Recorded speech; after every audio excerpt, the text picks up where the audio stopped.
지방세포의 크기를 줄이려면 지방을 태워야겠죠. 우리 몸속에는 이 지방산 산화 유전자가 있는데 이것이 활발하게 활동을 해야 지방을 태워서 크기를 줄일 수 있다는 겁니다. 그런데 BNR17 유산균이 이 지방산 산화 유전자에 관여한다는 연구 결과도 있는데요. 실험지를 이 두 그룹으로 나눠서 한쪽은 고당분 식단을 섭취하게 하고 다른 한쪽은 고당분 식단하고 BNR17 유산균을 섭취하게 했더니 BNR17 유산균을 섭취했던 군에서 지방을 태우는 지방산 산화 유전자의 2배 더 많이 발현됐다고 합니다. 그런데 또 앞서서 유지환 씨는 고혈압이랑 고지혈증 앓고 계신다고 하셨고 또 어머님은 당뇨로 인한 합병증까지 앓고 있다고 하셨는데요.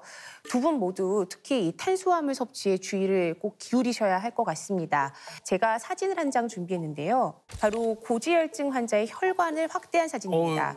저기 보이시는 이 노란 부분이 바로 지방. 네, 콜레스테롤 뭐 이런 것들이 쌓인 것들인데요. 그로 인해서 혈관이 좁아지고 딱딱하게 변한 상태인 거죠. 아유 저 노란 게다 이제 찌꺼기 같은 거. 네, 이런 게 실제로 당뇨 환자분들한테 많이 생기게 되죠. 그러니까 겉으로만 보이는 살만 찌는 게 아니라 이 혈관 안도 이렇게 통통하게 살이 쪄 있는 것 같네요. 네, 한 연구 결과에 따르면은 비만과 다이어트를 반복하면서 요요 현상을 겪은 사람은 심장마비와 뇌졸중 위험도 40% 이상이나 높았다라고 합니다. 즉 요요 현상 없이 건강한 다이어트를 하는 게 굉장히 중요하다는 거죠. 그러네요. 예. 저도 다이어트가 많이 필요하죠. 나이 먹었어도. 근데 이제 시급한 건 우리 재환이 팔 안 찌고 오래오래 같이 있었으면 좋겠어요. 그래요. 네. 맞습니다. 저도 동의하는데요. 그런데 이 요요 현상 있잖아요. 이 뇌의 기억만 지워도 되는 것은 아닙니다. 또 지워야 되는 게 뭐냐면 우리 장 속에 있는 장내 세균, 있는 비만의 기억도 지워야 합니다. 자, 이 장내 세균은요. 우리가 아무리 살을 많이 빼도 원래 이전에 비만한 상태를 기억하고 또 그 이전의 비만한 상태로 돌아가려고 하는 그런 경향이 있거든요. 분석해보면 이런 상태가 유익균보다는 유해균이 더 상대적으로 많은 상태로 알려져 있습니다. 네, 그런데 BNR17 유산균이 유해균의 증식은 억제하고 유익균의 활동은 돕기 때문에 다이어트뿐만이 아니고 장 건강 개선에도 도움이 될 수가 있는데요.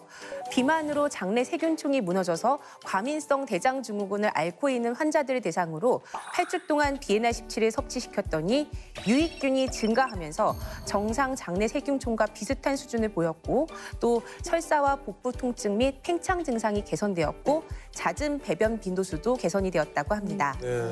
사실 저도 곡 작업하느라 장이 좀 예민한 편인데 BNR17 유산균을 좀 챙겨 먹은 후부터 장이 좀 편해졌습니다. 그게 또 다 이유가 있었네요.